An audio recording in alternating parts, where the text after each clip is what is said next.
नमस्कार दोस्तों, स्वागत है आपका हमारे चैनल बॉलीवुड एफएम में। आज हम आपके लिए बॉलीवुड से जुड़ा एक और किस्सा लेकर आए हैं। किस्सा मीना कुमारी का। यूँ तो मीना कुमारी की ज़िंदगी में अनेकों कोहराम आए हैं। दर्द को झेलते-झेलते उन्हें शराब की भी लत लग गई थी और दर्दनाक उनकी मौत हुई थी। 1933 में जन्मी मीना कुमारी का निधन 1972 में हो गया था। आइए हम आपको मीना कुमारी की ज़िंदगी के कुछ ऐसे किस्से बताने वाले हैं जिसे सुन आप भी दंग रह जाएंगे।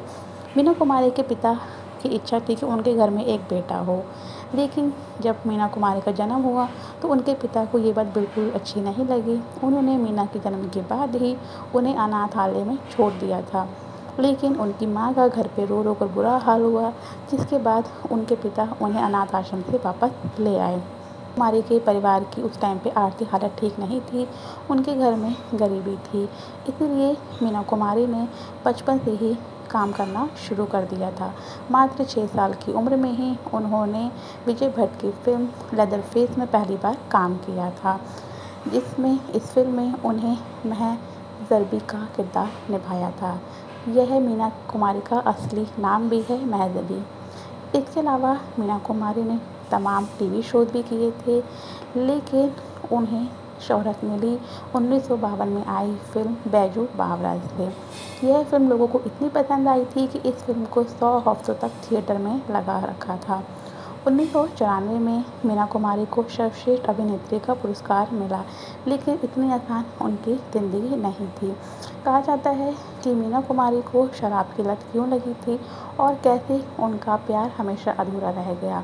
ऐसे मीना कुमारी को सफ़ेद रंग से बेहद लगाव था। वो अक्सर किसी फंक्शन में सफ़ेद कपड़े ही पहनकर जाती थी। मीना पार्टियों में जाना ज़्यादा पसंद नहीं करती थी। उन्हें घर पर ही रहना, किताबें पढ़ना और किताबें लिखने का उन्हें बहुत शौक़ था। बासी रोटी खाने का भी शौक़ था, क्योंकि मीना कुमारी बचपन में गरीबी से पली थी, इसलिए उन्हें बासी रोटी ही खाने को मिलती थी।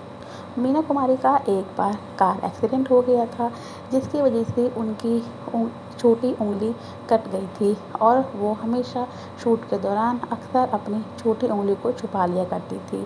मीरा इतनी आसानी से ये काम करती थी कि लोगों को पता भी नहीं चलता था कि उनकी एक उंगली कटी हुई है। 1951 में आई फ़िल्म तमाशा के सेट पर मीना कुमारी की मुलाकात हुई थी कमल अमरोही से, जो कि फ़िल्मकार निर्देशक थे। धीरे-धीरे मीना कुमारी कमल अमरोही के प्यार में पड़ गई। दोनों ने 1 साल के अंदर ही निकाह कर लिया, लेकिन कमल अमरोही पहले से ही शादीशुदा थे। फिर भी मीना कुमारी उनसे प्यार करती है। मीना कुमारी के पिता शादी पे राज़ी नहीं थे, लेकिन मीना कुमारी आखिरकार कमल अमरोही से शादी कर लेती है। मीना कुमारी महज 19 साल की थी और कमल अमरोही 34 साल के थे।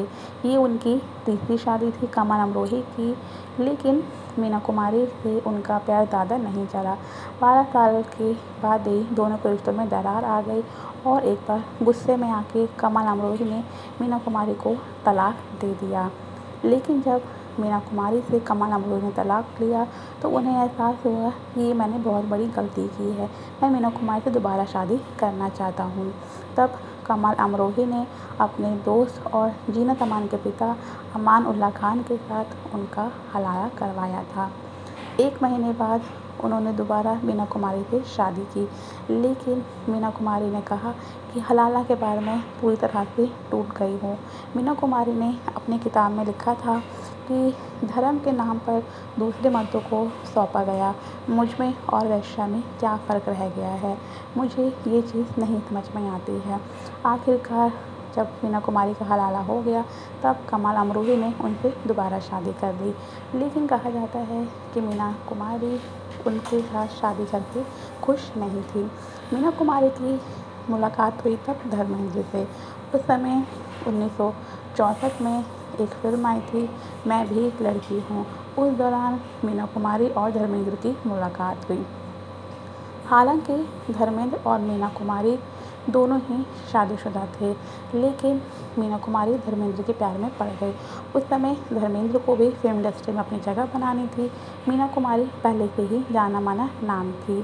तब उन्होंने मीना कुमारी के प्यार का फ़ायदा उठाया और फिल्म इंडस्ट्री में अपने कदम जमा लिए।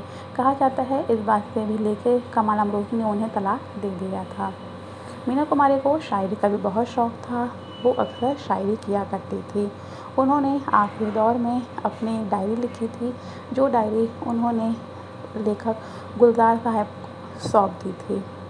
बहुत ही कम लोगों को ये भी पता है कि मीना कुमारी ने अपना बंगला मुमताज़ को गिफ्ट में दिया था।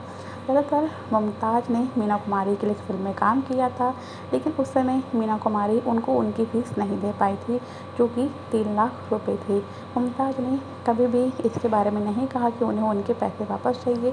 फिर भी मीना कुमारी जब काफ़ी बीमार पड़ गई थी, तब उन्होंने मुमताज़ को अपने घर बुलाया और फ़ीस के बदले उन्हें अपना कार्टर रोड का बंगला गिफ्ट में दे दिया।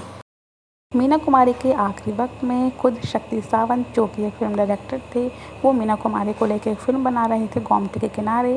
फ़िल्म की शूटिंग के दौरान ही मीना कुमारी काफ़ी बीमार हो चुकी थी। तब शक्ति सावंत खुद मीना कुमारी की देखभाल किया करते थे। मीना कुमारी की खून की उल्टियाँ वो खुद अपने हाथ से साफ़ करते थे। मीना कुमारी ने कहा था कि जिस तरह से तुमने मेरी सेवा की है, वैसी सेवा आज तक ना मेरी बहन को रिश्तेदार, ना ही किसी दोस्त ने की है। मीना कुमारी शक्ति सावंत को काफ़ी मानती थी। शक्ति सावंत ने भी कहा था कि मैं उन्हें ईश्वर से कम नहीं मानता हूँ, हमारा रिश्ता बिल्कुल अलग है। साथ ही मीना कुमारी ने शक्ति सावंत की मदद भी की थी। जब शक्ति सावंत उनको लेकर फ़िल्म बना रहे थे, उनके पास पैसों की तंगी हो गई थी। तब मीना कुमारी ने अपना बंगला बेचकर उन्हें पैसे दिए ताकि वो फ़िल्म पूरी बना सके। फ़िल्म मीना कुमारी के मरने के बाद रिलीज़ हुई थी, जो कि ब्लॉकबस्टर साबित हुई थी। ये थी मीना कुमारी की आखिरी फ़िल्म, जो कि शक्ति सावंत उनके लिए बना रहे थे। मीना कुमारी की मौत पर खुद नरगिस ने उन्हें मौत की मुबारकबाद दी थी कि मीना तुम्हें मौत मुबारक हो, क्योंकि नरगिस जानती थी कि मीना की ज़िंदगी में खुशी नहीं है। वो हमेशा शराब के नशे में डूबी रहती है और उनकी ज़िंदगी में इतने गम हैं। उनकी शादीशुदा ज़िंदगी भी अच्छी नहीं चल रही है। नरगिस सब जानती थी, लेकिन फिर भी वो कुछ नहीं कर पा रही थी, इसलिए उन्होंने मीना को मौत की मुबारकबाद दी थी।